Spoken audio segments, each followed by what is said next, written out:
Bismillah, alhamdulillah, salatu wassalamu ala rasulillah wa ala alihi wa sahbihi wa sallama taslima.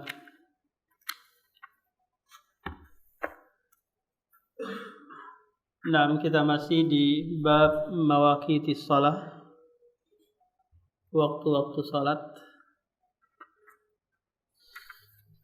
Qala al-Imam al-Bukhari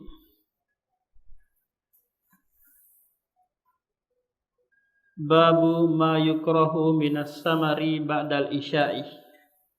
Bab yukrahu dimakruhkan, as-samar yatahaddas bercakap-cakap setelah isya.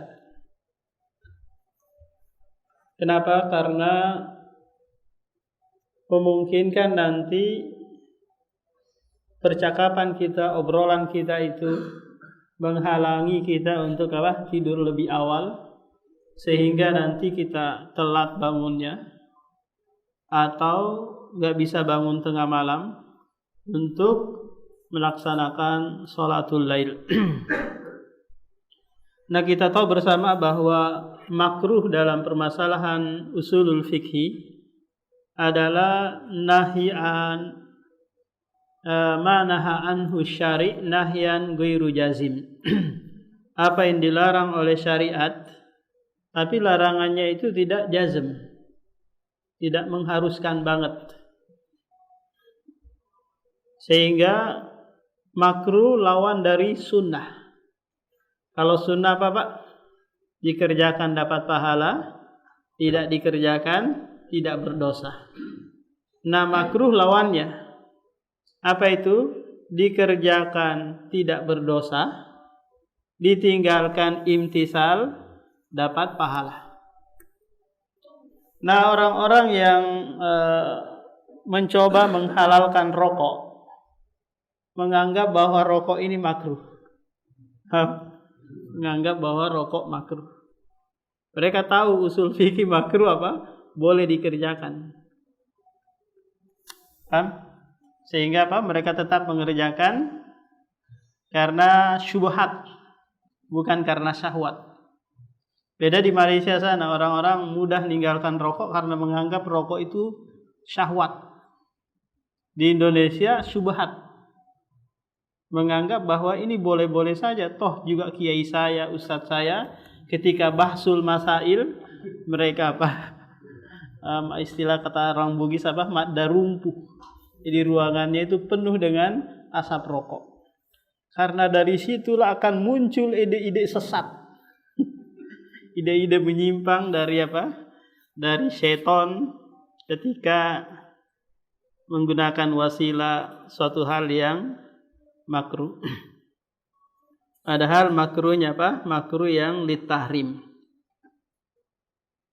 Nah, berbincang-bincang setelah isya ini makruh litanzih, karena tadi bisa saddu, menutup celah, saddu untuk kebaikan, bisa menghalangi kita melakukan kebaikan-kebaikan setelah tidur, yaitu sholat tahajud dan yang lainnya. Haddatsana Musaddad ibnu Musrid qala haddatsana Yahya qala haddatsana Auf qala haddatsana Abul Minhali qala intalaqtu abi ma'abi. Kata Abul Minhal, aku pergi bersama bapakku untuk menemui Abi Barza al-Aslami, sahabiyun. Faqala lahu abi, lalu bapakku berkata kepadanya, Haddisna kaifa kana Rasulullah yusalli al-maktubah. Ceritakanlah kepada kami bagaimana Rasulullah yusalli al-maktubah, melaksanakan salat maktubah 5 waktu. Apa yang dia tanyakan ini? Dia tanyakan adalah auqatuh, waktu-waktu salat yang diistimrorkan oleh Nabi. Karena kalimat kana ini tufidud dawam, wa kana tatilid dawami goliba. Qala kana yusallil hajirah. Adalah Nabi sallallahu alaihi wasallam salat al-hajir ay duhur. Wa hiya allati tad'una hal ula, yang kalian sebut itu salat yang pertama. Hina tadhahadus syamsu, takala matahari tergelincir. Wa yusallil asra, dan dia salat asar. Tsumma yarji'u ahaduna ila ahlihi, kemudian kami kembali setelah melaksanakan salat asar tadi, kembali menjumpai keluarga fi aqsal Madinah. Aqsa ini adalah di ujung kota Madinah. Karena aqsa itu maknanya adalah jauh. Wasyamsu hayyatun, sementara matahari masih bercahaya yang sangat menyengat panasnya, atau masih putih, hidup. Wa nasitu ma qala fil maghribi, dan aku lupa apa yang dia ucapkan tentang waktu sholat maghrib. Ini ucapan siapa ini? Apakah ucapannya ayah dari Abul Minhal, ataukah ucapannya Abu Barzah al-Aslami? Nah, kalau di situ apa? Ustaz Alfianto, ucapannya siapa ini? Enggak ada ya penjelasannya. Nah, ini adalah ucapan ayah dari Abul Minhal. Karena Abu Barzah al-Aslami dia menceritakan pelaksanaan waktu sholat yang dikerjakan oleh Rasulullah. Paham? Dari mana kita tahu? Karena yang mengucapkan ini bukan Rasulullah, tapi yang mengucapkan siapa? Abu Barzah al-Aslami. Sesuatu yang diucapkan kemudian orang itu nggak bisa menyampaikan apa yang diucapkan, berarti dia lupa kan? Contoh Pak Joko ngomong ke Ana, saya lupa ucapannya Pak Joko tentang ini. Paham? Berarti yang mengucapkan itu saya, bukan Pak Joko. Wa nasitu ma qala fil maghrib. Jadi seorang tabi'in pun, meskipun dia seorang ulama kibar tabi'in, dia terkadang apa? Lupa. Namanya manusia, tempatnya apa? Lupa. Jadi dia lupa. Wa kana yastahibbu ayu akhira al-isya. Nah, ini ucapan siapa lagi? Sahabat, yaitu Abu Barzah al-Aslami. Adalah Rasulullah suka mengakhirkan waktu isya. Karena memang isya itu waktu afdolnya adalah diakhirkan. Qala wa kana yakrahu nauma qablaha, adalah Nabi tidak menyenangi tidur sebelum isya. Berarti apa? Setelah maghrib. Kenapa kira-kira Pak? Karena takut kebablasan nanti. Bangun-bangun sudah terbit matahari. Berarti ada dua sholat yang ditinggalkan sini. Salat isya dan salat subuh. Wal haditsa ba'daha, dan Rasulullah juga tidak menyenangi al hadis, yaitu bercakap-cakap atau berbicara setelah salat isya. Wa kana yanfatilu min salatil ghadati hina ya'rifu ahaduna jalisahu. Adalah Rasulullah sallallahu alaihi wasallam selesai salat subuh ketika salah seorang dari kami mengenal teman duduknya, teman di sampingnya siapa? Kita tahu bahwa di zaman Rasulullah walaysa fiha masabih. Waktu itu tidak ada lampu seperti sekarang ini. Sehingga kalau orang sholat di masjid, gelap-gelapan pastinya kan Pak ya. Selesai sholat subuh, kelihatan orang yang ada di sampingnya. Dia kenal, oh ini ternyata Abu Hurairah, ini Umar, dan seterusnya. Berarti ini sudah apa? Sudah menyebar cahaya putih. Belum keluar cahaya kuning. Wa yaqra'u minas sittina ilal mi'ah. Dan Rasulullah seringnya memperbanyak bacaan ya di saat sholat subuh. Kenapa? Karena orang kan baru selesai dari istirahat. punya apa? Punya nasyat. Jadi fisiknya kembali bugar lagi, sehat lagi. Sehingga apa? Dipanjangkan ayatnya pun mereka tidak kelelahan. Kalau bacanya hanya Qul huwallahu ahad, rakaat pertama, rakaat kedua Al-Kautsar, maka ini kurang pas. Babu as-samari fil fiqhi wal khairi ba'dal isya. Imam Bukhari membawakan bab ini untuk menjelaskan kepada kita bahwa larangan di atas, yaitu al-haditsa ba'dah, bercakap-cakap setelahnya, ini tidak mutlak makruhnya. Masih terikat dengan sesuatu. Kalau percakapan itu ada manfaatnya, manfaat dunia ataukah manfaat akhirat. Contoh, setelah Isya dia mau ngobrol, siapa nih yang nanti jadi presiden? Siapa nanti yang kita pilih jadi apa? Anggota dewan kita di DPRD. Berarti ada manfaat dunianya. Karena dia pertimbangkan kalau nanti ini yang terpilih maka akan lebih mendukung Palestina. Pembebasan, kemerdekaan Palestina dan nilainya. Ada kebaikannya. Kalau setelah sholat Isya dia obrolin bola, siapa 17 piala dunia umur 17, nah ini nggak ada manfaatnya. Maka lebih baik langsung langsung tidur. Biar bisa bangun jam 1 atau jam 2, zikir, sholat dan seterusnya. Jadi Imam Bukhari membawakan bab ini untuk menjelaskan kepada kita boleh bercakap-cakap setelah Isya atau sampai larut malam kalau itu berkaitan dengan ilmu dan kebaikan-kebaikan yang lain. Babus samari fil fiqhi wal khairi ba'dal Isya. Bab bolehnya bercakap-cakap tentang masalah fikih, pemahaman dan kebaikan apapun itu, dunia atau ke akhirat.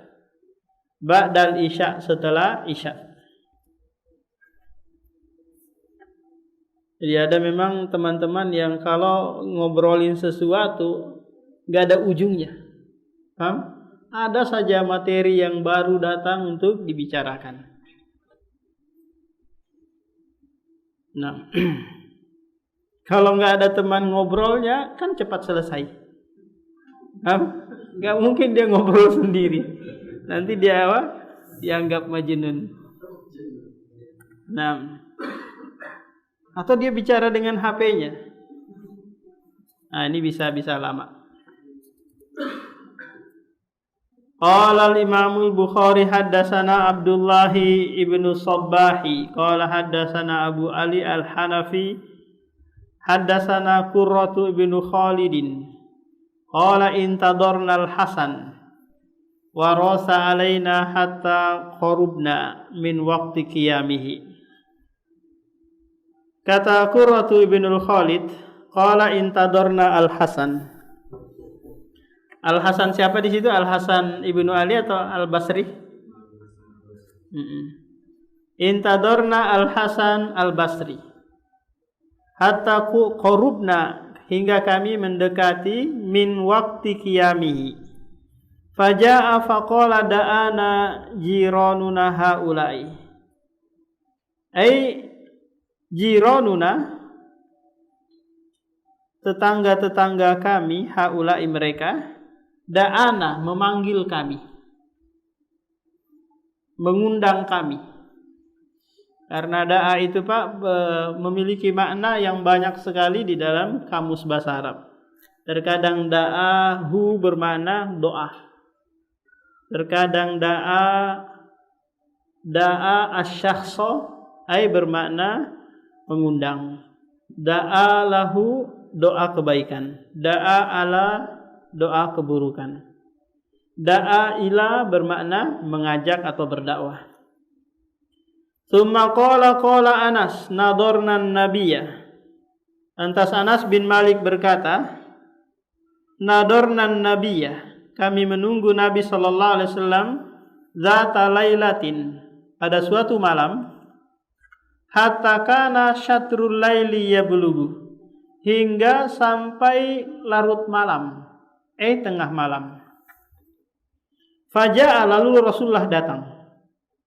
Fashollalana, lalu Rasulullah mengimami kami untuk salat Isya. Tsumma khotobana, kemudian dia berkhutbah. Ini yang menjadi syahid dalam bab ini, bahwa Rasulullah setelah Isya itu dia enggak langsung tidur, tapi menyampaikan ilmu, menyampaikan materi. Faqala ala innan nasa, ini pesan yang disampaikan oleh Rasulullah, sesungguhnya manusia qad shollu, telah melaksanakan salat Isya. Tsumma raqadu, kemudian mereka tidur. Wa innakum lam tazalu fi sholatin man tadartumus shalah, dan sesungguhnya kalian senantiasa terhitung dalam salat semasa kalian menunggu salat berikutnya. Berarti Anas bin Malik dengan teman-temannya yang lain ini menunggu Rasulullah dari setelah maghrib sampai tengah malam. Berarti berapa kali sholat itu? Taruhlah dua rakaatnya 5 menit. Ya, ini cepat lama betul ya 5 menit. Ada 3 menit aja. Kalau dari habis maghrib sampai jam 12 atau jam 11 gitu, sekitar 4 jam. 1, 2, 3, 4 jam dibagi 60. Berapa itu Pak Joko? 240 ya? Iya, 4 kali 6 240. 240 bagi 3 sama dengan berapa itu? Iya, berarti 80 sholat yang dia lakukan.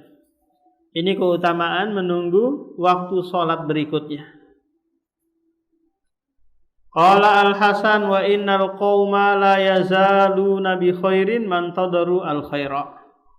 Nah, kemudian Al-Hasan Al-Basri mengistimbat suatu hukum dari ucapan Nabi ini. Apa itu? Sesungguhnya suatu kaum senantiasa berada pada kebaikan selama mereka menunggu kebaikan. Selama mereka menunggu kebaikan.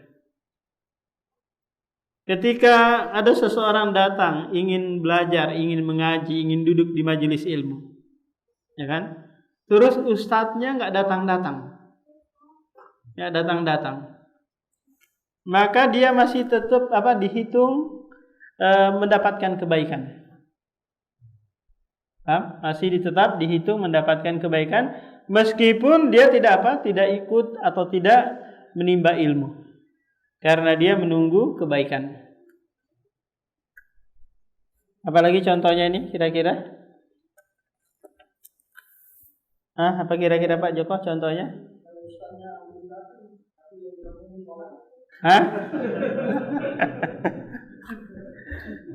Nah, dia tetap Dia tetap pada kebaikan.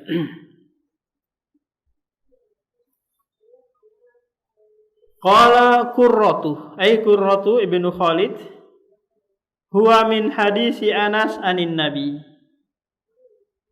Dia adalah ucapan Anas dari Nabi sallallahu alaihi wasallam.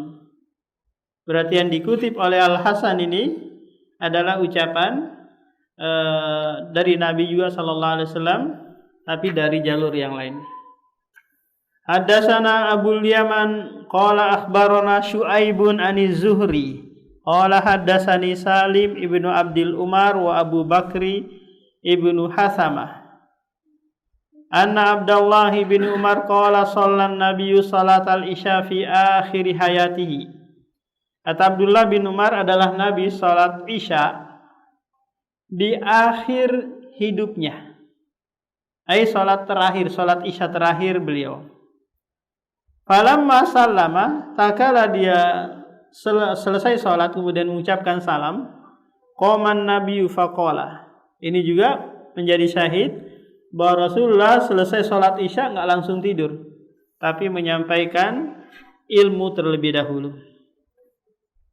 Ara'aitum, bagaimana menurut kalian, lailatakum hadhihi, malam kalian ini. Fa inna ra'sa mi'atin, karena sesungguhnya di penghujung 100 tahun, la yabqa mimman huwal yawma ala dhahril ardi ahadun, tidak akan tersisa seorang pun yang ada di muka bumi ini. Di penghujung akhir tahun, maka yang sebelum-sebelumnya tidak akan lebih dari apa? Dari 100. Kalau ada itu bonus dari Allah Subhanahu wa taala. Maka dari sini Ahlu Sunnah wal Jamaah menganggap bahwa Nabi Khidir itu sudah meninggal dunia. Meskipun banyak orang Majnun di Jawa sana yang menganggap masih berkeliaran di Pulau Jawa. Masih ada berkeliaran di Pulau Jawa Nabi Khidir. Sering mereka jumpai. Ini adalah syaitan atau jin yang mengaku Nabi Khidir. Jadi sudah mati. Kalaupun dia hidup, nggak ada gunanya, kecuali dia harus ngikutin dakwanya Nabi Muhammad SAW. Nggak boleh membawa ajaran baru. Kata Rasulullah kepada Umar bin Khattab tak kala dia membawa lembaran Taurat, kata Rasulullah, apakah engkau ragu wahai Umar tentang apa yang aku bawa ini? Seandainya Musa hidup saat ini, maka tidak halal baginya kecuali mengikutiku. Enggak boleh membawa ajaran baru.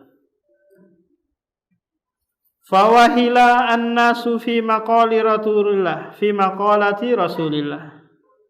Lantas manusia yang mendengarkan ucapan ini, sahabat, mereka rancu, bingung apa yang dimaksudkan oleh Rasulullah tentang tadi 100 tahun, penghujung 100 tahun tadi. Ila ma yatahaddatsuna min hadhil ahadits an mi'ati sana, hingga mereka berlarut-larut menceritakan ini untuk mengeluarkan istinbat ahkam apa yang dimaksud dari Rasulullah ini. Wa inna ma qala, kemudian Abdullah bin Umar berkata, menafsirkan ucapan Rasulullah itu, la yabqa mimman huwa al-yawma ala dhahril ardi yuridu bidzalika annahu tahrimu dzalikal qarna. Yang diinginkan oleh Rasulullah adalah generasi ini, generasi sahabat. Generasi apa? Generasi sahabat akan berakhir. Kemudian diganti generasi berikutnya. Tapi ada sahabat yang dia umurnya panjang, seperti Anas bin Malik. Anaknya banyak, sampai 300 lebih. Karena didoakan memang oleh Rasulullah tentang apa? Tentang panjang umur dan banyak anak. Babus samari ma'ad dhaifi wal ahli. Ini juga dibawakan oleh Imam Bukhari, hadisnya panjang, di mana bolehnya bercakap-cakap setelah Isya bersama tamu dan keluarga. Tentunya percakapan yang mengarah kepada kebaikan. Kita langsung masuk ke Kitabul Adzan. Putus-putus ya. Kita tahu bahwa adzan itu maknanya adalah i'lam. I'lam itu Pak, memberitahukan. Tentang apa? Tentang dukhuli waktu sholat, masuknya waktu sholat. Agar yang mau sholat di rumah, baik itu dari kalangan perempuan atau orang yang sakit, bisa langsung sholat tanpa menunggu qomat. Ini. Sehingga suara azan itu harus apa? Harus keluar, pakai toa luar. Nggak boleh pakai toa dalam. Nah, yang nggak boleh keluar itu seperti ceramah ini, zikir, suara-suara yang lain. Nah, ini mengganggu orang, mengganggu kaum muslimin, apalagi non muslim akan terganggu suara-suara kajian ini. Meskipun niat kita baik agar mereka juga dengar kajian.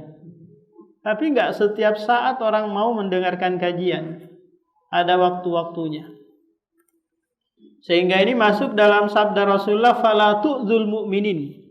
Janganlah kalian menyakiti orang-orang mukmin dengan suara-suara. Nah, yang sangat menyedihkan ya, sebelum azan nyanyi-nyanyi dulu. Sholawatan dulu. Sholawatannya bid'ah, terus penempatannya nggak pas. Sampai anak-anak ikut hafal jadinya. Allahumma sholli.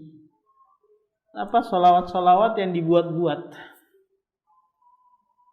Gimana kalau sekiranya itu diganti dengan musik dandutan? Nada dan dakwah mungkin, Roma Irama. Kira-kira yang mana yang lebih parah nih? Maka yang lebih parah adalah orang yang sholawatan, ngaji. Daripada apa? Daripada dengarkan musik. Kok bisa? Iya, ini perkara bid'ah, ini perkara maksiat. Itu bedanya. Nah, kalau diputarkan Noah gitu, Arel dan yang lainnya. Ini lebih apa namanya? Lebih sedikit buruknya daripada sholawatan dan ngaji-ngaji sebelum azan atau sebelum iqomah. Nah, jadi azan itu ada dua riwayat yang menyebutkan tentang lafaz azan. Ada yang jumlahnya 15, ada yang jumlahnya 19. Tapi yang 19 ini hampir kita nggak pernah praktekkan, Pak. Dan itu termaktub di kitab Sahih Muslim. Dari hadis apa? Abu Mahdzurah. Meriwayatkan dengan 19 kalimat. Coba yang 15 Pak Joko hitung dulu. Yang 15 kalimat. Coba hitung. Pak Joko sering azan kan? Nah, coba hitung.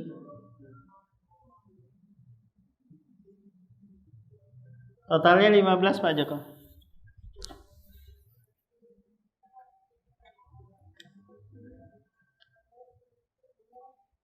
Dapat?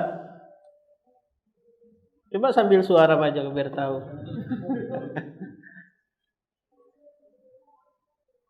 Lima belas. Coba kita hitung. Allahu Akbar, Allahu Akbar, Allahu Akbar, Allahu Akbar. Asyhadu an la ilaha illallah, asyhadu an la ilaha illallah, asyhadu anna Muhammadar Rasulullah, asyhadu anna Muhammadar Rasulullah. Hayyalas shalah, hayyalas shalah, hayyalal falah, hayyalal falah.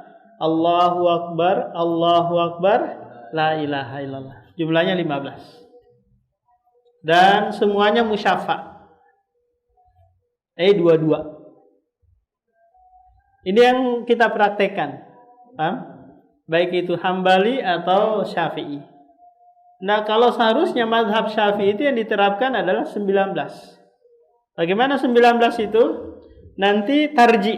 Asyhadu an la ilaha illallah, asyhadu anna Muhammadar Rasulullah diulangi lagi. Allahu Akbar, Allahu Akbar, Allahu Akbar, Allahu Akbar. Asyhadu an la ilaha illallah, asyhadu an la ilaha illallah, asyhadu anna Muhammadar Rasulullah, asyhadu anna Muhammadar Rasulullah. Diulang lagi. Asyhadu an la ilaha illallah, asyhadu anna Muhammad, asyhadu an la ilaha illallah, asyhadu anna Muhammadar Rasulullah, asyhadu anna Muhammadar Rasulullah. Hayyalas shalah, hayyalas shalah, hayyalal falah, hayyalal falah. Allahu Akbar, Allahu Akbar, la ilaha illallah. Jumlahnya berapa, Pak? 19. Coba-coba nanti Pak Joko. Biar enggak diteriakin Pak Jali.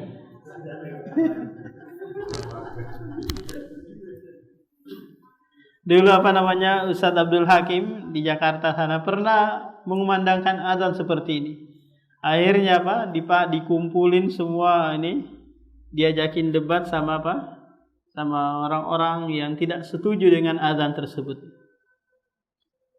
Maka Abdul Hakim membawakan Ustaz Abdul Hakim membawakan dalil-dalil yang banyak. Memang sahih dalilnya dari Rasulullah. Akhirnya mereka tidak bisa berkutik karena memang mereka nggak mempraktekkan hal itu. Seharusnya selang-seling ya. Ini besoknya lagi, lain lagi. Jadi di setiap kampung yang menjadi fardu kifayah itu satu masjid saja yang mengumandangkan adzan. Kalau kita di belakang Untri ini berapa masjid? 1, 2, 3, 4, 5, ada 6 masjid di belakang sini. Maka cukup saja satu, mungkin Al-Majid, yang lainnya cukup sudah iqamah. Tapi kalau mau juga adzan ya nggak apa-apa, silahkan biar dapat pahala. Karena jika Bapak mengumandangkan adzan, Allahu Akbar sepanjang itu, Bapak mengeraskan suara sepanjang itu terhitung sedekah. Terhitung apa? Terhitung pahala. Belum lagi keutamaan balasan surga kelak di akhirat. Bagi siapa? Si muadzin. Tapi kalau mau hanya mencukupkan iqamah saja, maka sudah, karena fardu kifayahnya sudah ditegakkan oleh Masjid Al-Majid.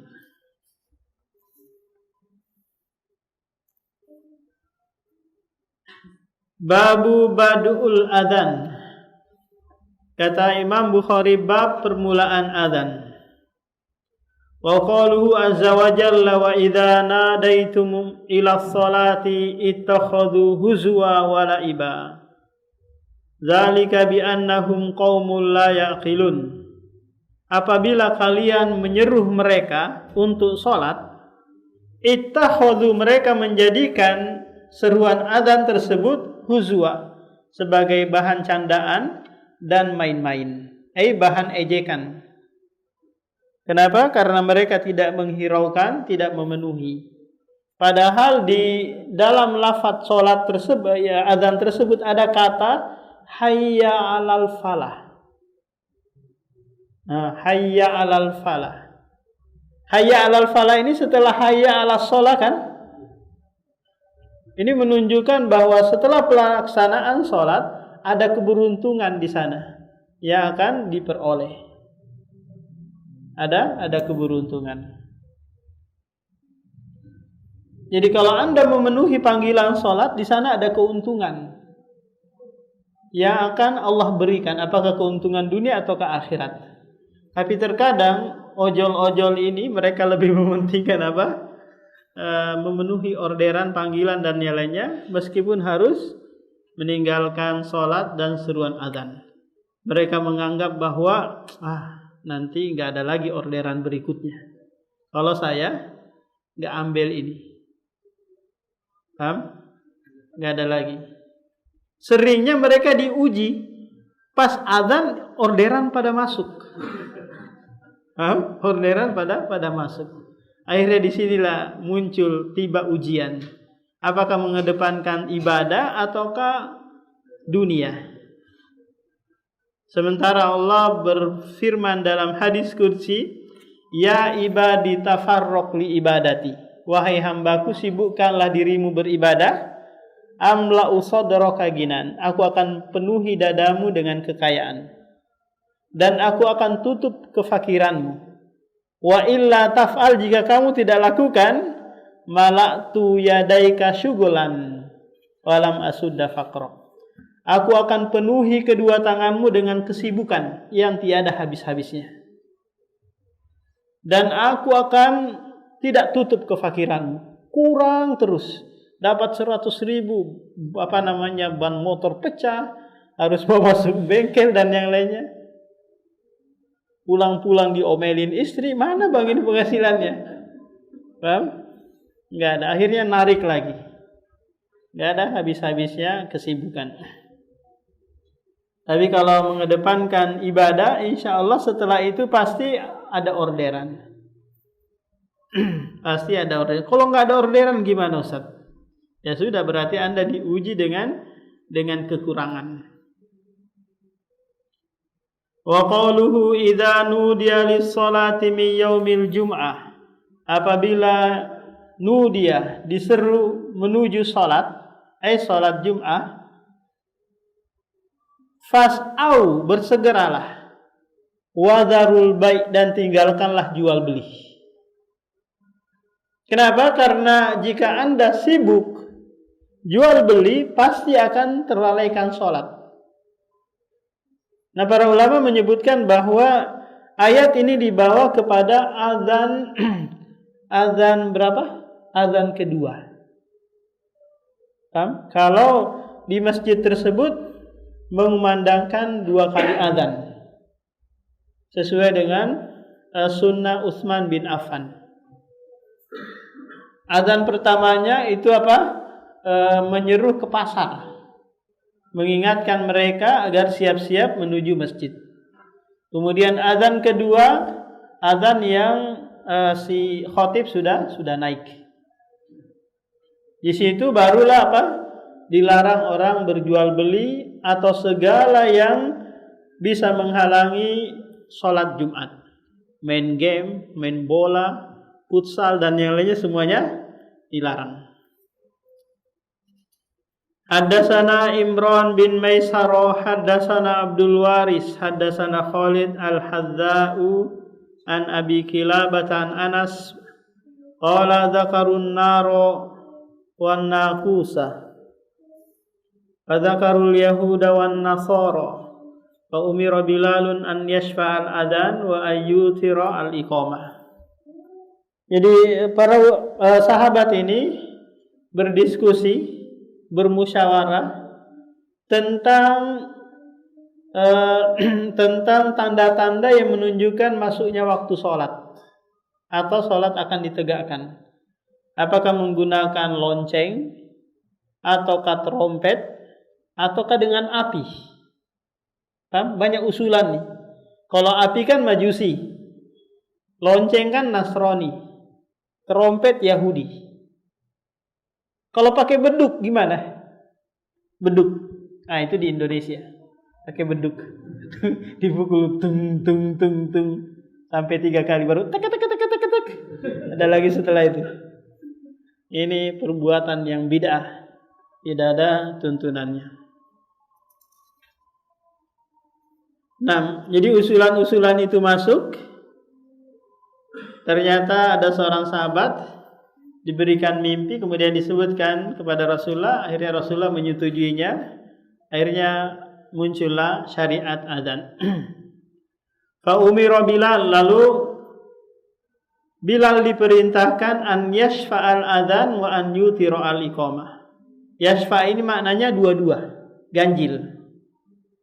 Genap ya, genap. Yutir witir itu ganjil, satu-satu.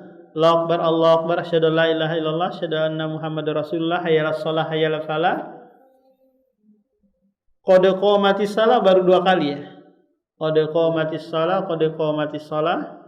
Allahu Akbar, Allahu Akbar, la ilaha illallah. Jumlahnya ada berapa, Pak? Ada 11. Jadi iqamah 11, adzan 15. Nah, demikian. Ada yang bertanyakan, Pak? Kita lanjutkan pada pertemuan berikutnya.